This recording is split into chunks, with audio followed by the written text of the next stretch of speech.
Tom Holland has made some really good friends or tight-knit relationships within the Sony studios. And Marvel. And Marvel. Because the Russo brothers gave him a shot. Russo brothers gave him a shot. Kevin Feige has his phone number. Yep. And when the deal between Marvel and Sony broke down, he went to Amy's house. He went to Amy Pascal's house. Like, it was like pleading with her. Yep. So there's another rumor going around that Tom Holland also met with Sony to talk about taking on the role of a young James Bond. That would be terrible. That would be terrible. I'm sorry. It would be interesting to let him do a movie with his actual accent, right? He could talk like a young James Bond, like young James Bond. Remember that cartoon, James Bond Jr.? James Bond Jr. James Bond Jr. I remember watching that mess. Yeah. I thought it was gonna do something, and I was like, "It's not." Never did. But honestly, here's what I was thinking. Absolutely not as a movie, but as like a series on Disney Plus or something, or some other streaming platform. Tom Holland as a young James Bond. I would watch an episode. I wouldn't say I would say no. I'm gonna watch it.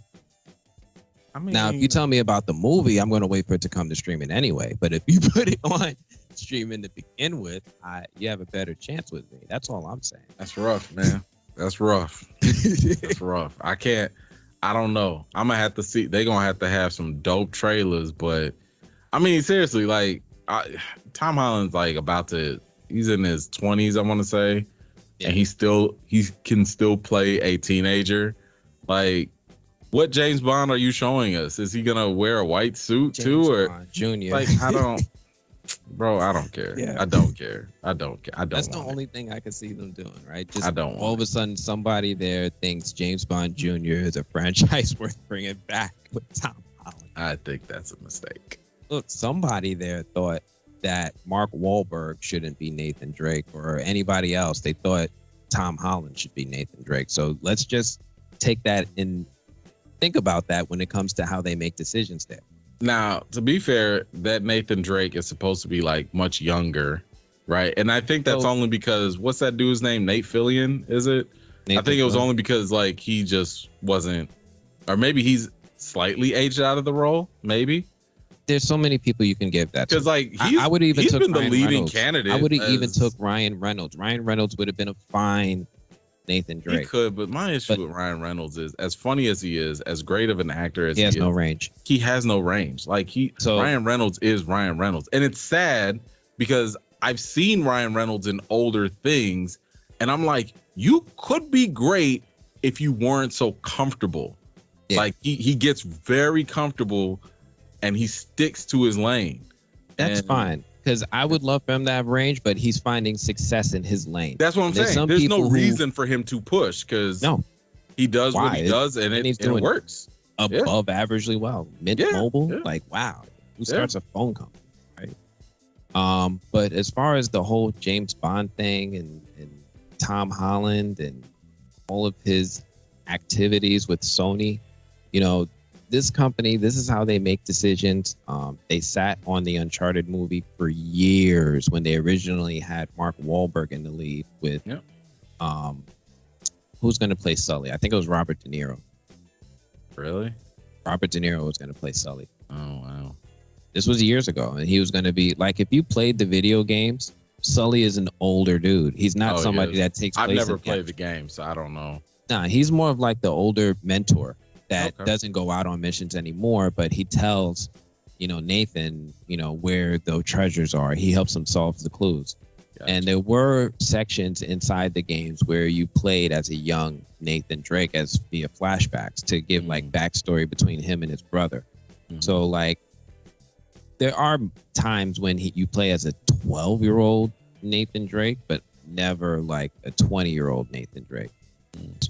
The cool thing about it and the potential for Tom Holland taking on the Uncharted film is that, if it does franchise, something that they did in this game that they also did in the Metal Gear games is they aged the protagonist. So every time they made a new Uncharted game, he's like 10 years older than he was.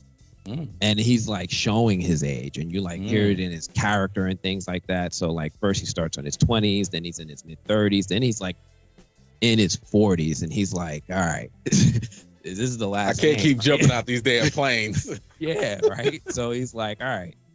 So it would be cool in that sense if they decide to like, you know, space these movies out like every 6 years or something. Then again, you could just leave it to Tom Holland. Like he could. He can age with the character. That's what I mean. That's what I'm saying. If you want to make a franchise with somebody, you do it with someone that literally looks much younger than they actually are, right? Because that's the way you get that longevity. Right now, Tom Holland he's in a perfect sweet spot. Dude has like no facial hair.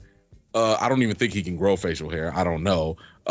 You know, he has no like dominant features that will like age terribly. Maybe he'll get some wrinkles in his eyes, maybe, but he can play a franchise role, whether it's Spider-Man, whether it's Drake. He can play those roles for a long time. So I could see that being the business decision, saying like, hey, if Uncharted does well, and let's just say, you know, Spider-Man flops for whatever, which it will probably never do. We got Tom Holland for like the next 10, 15, 20 years. Right. And he could keep playing that, because even in his 50s, he'll probably look like he's still in his 30s or 40s, and maybe even have like a Paul Rudd thing going on. I think he's starting to show some of his age now, but you're right. I mean, he doesn't look like a straight kid anymore. No. Now he looks like a high school. No, he looks like a college student. Yeah. So that's going to be good, because you know, the next Spider-Man movie, it's probably going to take place in college. And we're all intents and purposes, we're getting a Spider-Man movie in 2024, right? They said, well, you know, here's the thing. Kevin Feige said that they're in development for the next one, but you don't listen to Kevin Feige. You listen to Amy Pascal, because Amy Pascal no longer works for Sony. She's like independent. No, she's independent. She's fired, just not the CEO anymore. Right. I'm just saying she works with them, because she has her own independent thing. But yes, she is under obviously the Spider-Man thing now. But you listen to her, because she has more to gain by making sure the Sony the Sony Spider-Man stuff works. She has way more to gain, whereas Marvel has more to lose if things get leaked. Sony might. Amy has everything to gain. So you listen to her, and what did she say? She was like, oh yeah, while Feige said we working on the next Spider-Man 4, she was like, we working on the next trilogy. Yep. You know, we doing a trilogy up in this. So I'm looking at her and I'm like, yo, if y'all know you're doing a trilogy, personally, if it was me, back to back to back to back, shoot them suckers as close as possible, so you can get that together. They don't have to do that. I mean, they don't have to. I'm just saying. We talked about it. Like when Marvel wants to do something, they do it.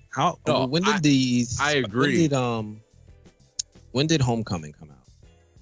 2016. 2017. 17. When did the next Far From Home came out? 2019. 2 years. Yeah. And then Homecoming was 2 years after that. Yep. So Marvel has the ability to put out movies every 2 years with a franchise. It's just they only do it for Spider-Man. Yeah, because they sure don't do it for Black Panther. Or anybody else. Or Doctor Strange. They do it for Ant-Man. Ant-Man gets movies. Well, he got 3 years. It was 2015, then 2018.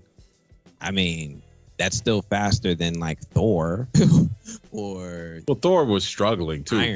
Thor didn't seem like a money maker until Thor Ragnarok. So there was definite good hesitation with Thor. They produced Spider-Man in a short amount of time. Yeah, it's not even something that they profited from. So right, but they also knew from an early time, because even the Russo brothers said this. I want to say even recently, they were like, Spider-Man's going to become the soul of the MCU, kind of like how Tony Stark was. So I think for Marvel, they always, and here's the thing, even if you're talking about the comics, you know, Spider-Man is usually the most popular figure.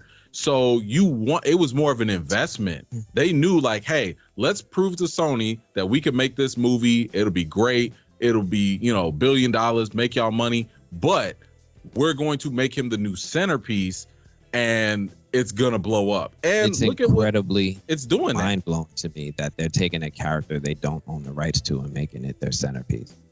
Especially I agree, under such it's short risky. notice. It's especially risky under incredibly short notice. They literally altered the trajectory of Marvel Studios for this character. I said from, what was it? Civil War wasn't supposed to have him.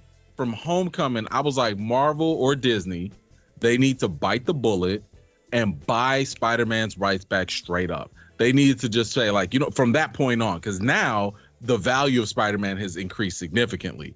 I was like, yo, back in 2017 when we saw, or 2016 when we saw him in Civil War, Marvel's or Disney should have been like, yo, here's $10 billion. It probably $10 billion. I don't know if we go through those email leaks, we probably could see some. I wonder if they offers. did. I mean, personally, I would have lowballed them, but like, here's $4 billion, because y'all are not gonna hit $4 billion even if you tried. But I would definitely be like, here's $10 billion, and we about to milk the mess out of Spider-Man. You know why? Where they messed up was with the first Avengers movie. Once the Avengers 1 hit like $1 billion, it was like, all right, Sony is never giving you this character for cheap, because you guys will obviously, this is more valuable. Money. But that's why I said, like, you give them $10 billion, and they should have done that right after The Amazing Spider-Man didn't do well, because that would have been they should have never done this deal. That's what I'm saying. They should have never done the deal for Disney and Marvel to do. If you're not like, I try to imagine like the people who invest, the shareholders, and the people who are like ignorant to Marvel, right? Sure. Just absolutely, I have no interest in it. I just need my check. Just give me my dividends. I'm going back to my yacht. Those type of shareholders. How do you explain to them that you're going to drop $10 billion for Spider-Man? Because one, you got to get the rights back. Two, you're not just getting Spider-Man, you're getting all the other characters. That's a tough explanation. No, it's really not, because once you see how successful, and I'm saying they could have just done this with the Spider-Man cameo in Civil War, just to show people, look at all this excitement. Imagine what we can do with this. But so, you have to appease Sony first. $10 billion would have been. How much did they just pay? But how much did they just pay for the Fox deal? How much did they just pay? 50 billion, 70 billion, something crazy, right? But the thing is, they paid that was for that. All of Fox. It was all of Fox and Discovery, but it also included, like, it came with television stations. I'm telling you, Spider-Man movies if Marvel were to take Spider-Man movies on their own, they could recoup that $10 billion within just a couple years. No. I'm not talking about them being able to recoup it. How do you even convince these guys to buy it? Right? That's the point. Not only are you going to recoup it, but you're going to make more money on it later. It's not.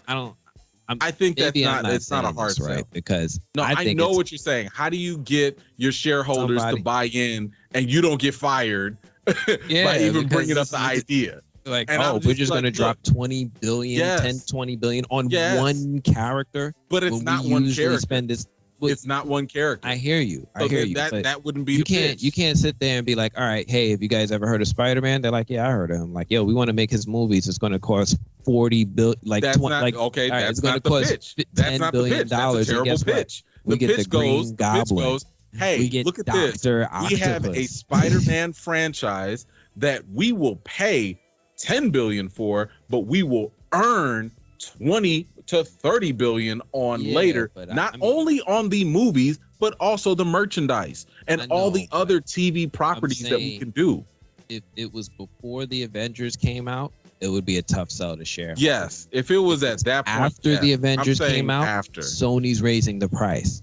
It's not going to be a $10 billion character. They don't have that much to go off of if you're doing this right after they did a subpar performance in Amazing Spider-Man, which was after. Because they're not going off of the Spider-Man performances. They're going to compare it with Marvel movie performances, and they're going to sit there and say, all right, whatever's the highest Marvel movie you can earn, that's probably what you're. The Avengers came out before they flopped with Amazing Spider-Man 2.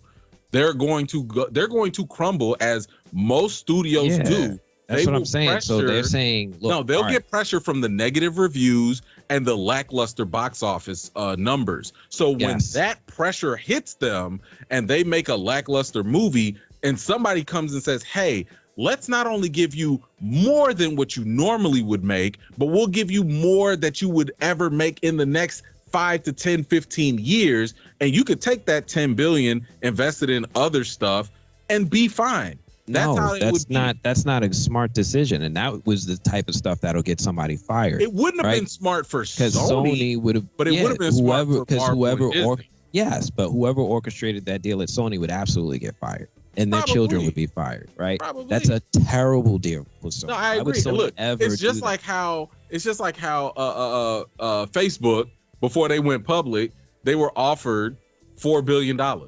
Yeah, right. You know, and then later on, it was like, nah, we really worth like 20, 30, 40 billion, you know, whatever. Yeah, way more than that. Yeah. So it's like, you know, but I think Sony is cognizant of the value of Spider-Man, even though they're messing up, right? They know that's the reason they rebooted the Amazing Spider-Man. The Amazing Spider-Man made like $700 million. Yeah. That's not million dollars. That's not good. That's exactly my point, right? Because if you were to say that's underperforming for one of the most popular fictional heroes out there. Absolutely, but that was still at the time, I think, one of Sony's highest grossing films. Sure. Of all time. Yeah. I mean, that's what I'm saying. Like even something that is like, all right, this is a success, it's a failure because the potential is to do more. Think about it like this. Measuring how long? Let's say they never do the deal, right? Let's say they never do the deal after Amazing Spider-Man 2, and their movies are averaging. Their Spider-Man movies, their biggest sellers, are averaging $600 to $700 million a piece. Yes, at most. How long do you think it'll take them to get to that 10 billion mark? That's not what I'm saying. But that's what I'm asking you. So how long do you think it would take them? Again? They would just reboot it again. Maybe let them reboot it. I'm asking you, even if they reboot it. Because let's say they rebooted it and they did 1 billion on the third try without Marvel. Then it would have been a lot faster. I have no idea.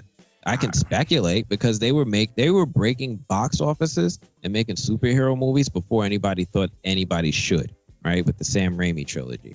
And they did do successful enough to lay the foundation for Kevin Feige to follow, right? Kevin Feige sat there, watched what Sony did. Movies. They made great movies and they made Kevin Feige watched what Sony did and learned from it to make the MCU.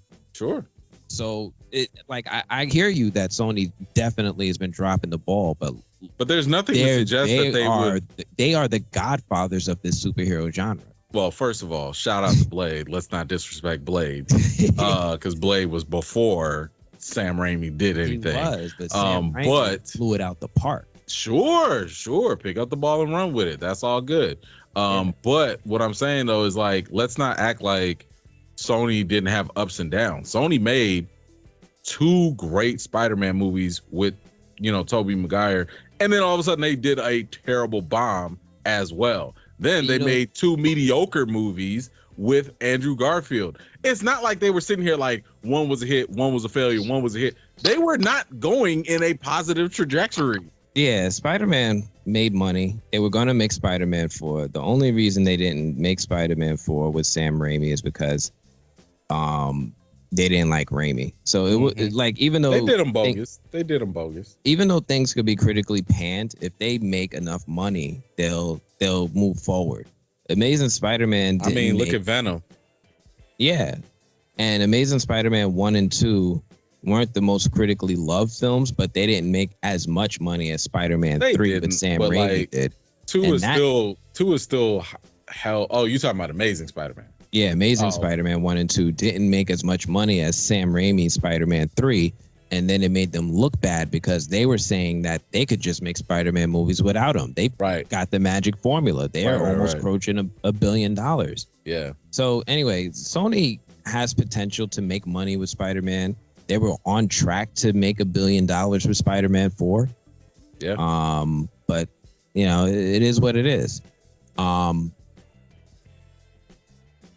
Sony absolutely, yeah. They could make money with Spider-Man. They know the value of the character. They're absolutely not going to give it to Marvel for cheap.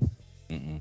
And they never would have. And they're absolutely going to continue to exercise their right to keep putting out Spider-Man movies in the amount of time to retain the rights for this character. Mm-hmm. So yeah, Spider-Man 2024. We'll see. I mean, if all they got to do is keep the pattern up every 2 years. I agree. Right. I mean, it's clearly a moneymaker. I mean, like every movie has made more money than the next one under Marvel. So, look, I've said from the jump, Marvel has made the best business proposition with this deal because, we don't know the specifics of the future deals, but in the past it was kind of like, yo, let us make Homecoming. You keep all the profits. We'll take care of everything else, and then they kind of went with a similar deal in the second one, Far From Home. And then this one, it was like, hey, we're going to go 50-50 on the production and we'll just take home like a slightly, I want to say it was like 25% instead of the 5% before from the box office. So I wonder what the new structure will be because they said it's supposedly a case by case basis. At least that's what Tom Holland said. He said the conversation, it's now an open his conversation. Contract is up. His contract is he's up coming too, back. So is that. Listen, of course he is. He's got to, he needs to, he's got a posture. So he's coming back. Amy already said like, yo, Tom Holland, we going to do more with him. So yeah. So I think that contract is already signed. Maybe.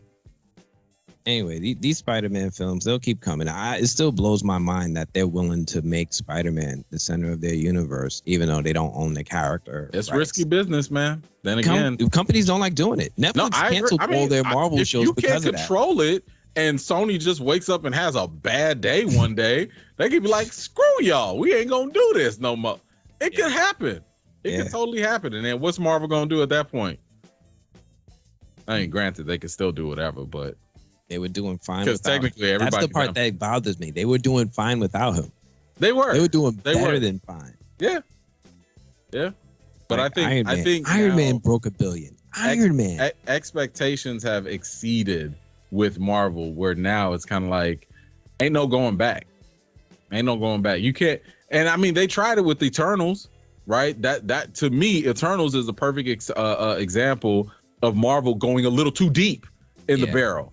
Like it was what look, Eternals wasn't even popular with comic fans. Nah. So now you trying to bring them onto the stage and it's kind of like, yo, man, it was barely hitting then. Like it was cool that you took some C-listers and made them A-listers, but they went to like DEF.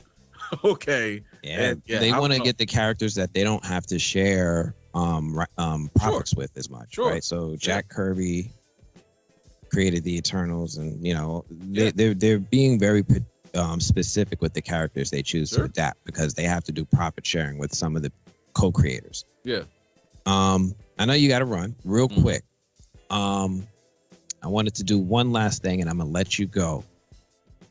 Boba Fett. Mm-hmm. Are you enjoying Boba Fett? Like, is this? I am. I don't have very much of an issue with Boba Fett. To be fair, I never had any expectations with this. I was cautious with it. Like I wasn't looking forward to the very first day. I wasn't staying up until 2:00 in the morning. I'm not doing theory videos and all that stuff. Like to me, it's just something to do on Wednesday. And the moment I get done talking about it, crack a joke or two about it, and that's it. That's it. I don't need nothing else. Like it's just something to watch. It's not the Mandalorian. We were sitting here blowing up over every episode, action quality was up there and story was progressing. We was getting new elements and all that. Boba is kind of like, it's cool. All right. It's all right, I'm gonna just be here. It's just there. Yeah, it's there, So I got nothing negative against it. I liked that last season of the Clone Wars more. Well, I mean, Clone Wars is a superior product. Like, I would rather watch the Clone Wars over any Star Wars movie, like at all. We've had this chat before. Yeah, like, look, I'm not a Star Wars fan. I'm a Clone Wars fan. The Clone Wars and Rebels. That's the only thing that brought me back. Dave Filoni, and then. Man, Dave Filoni is give him all the monies. Give him all the money. Give him. You know what everything. I noticed? He's not a writer on Boba Fett. Oh. This is all Jon Favreau and Robert Rodriguez. No, I trust Favreau too. Like Favreau, I do too. You know, especially what he's doing with Mandalorian. Like, I'm cool with that. Filoni has a heavy hand in Mandalorian. I was gonna say, like, he's still no Filoni, but I like if you were to tell me that Filoni is not available, Jon Favreau would be the only other person right now I would trust. I'm hoping the reason Filoni's not working on Boba Fett is because they're splitting their responsibilities and they're like both the heads of Star Wars. I think I hope he's working on Ahsoka. Yeah, I think so because Ahsoka was all him. That was all him in the Clone Wars. So that's his character. If that's the case, let Rodriguez and Favreau take over Boba Fett, but you put your magic all over Ahsoka because that right there is gonna be that is something I have high expectations for, and I am super excited for the Ahsoka show. I can't wait. With Rosario Dawson.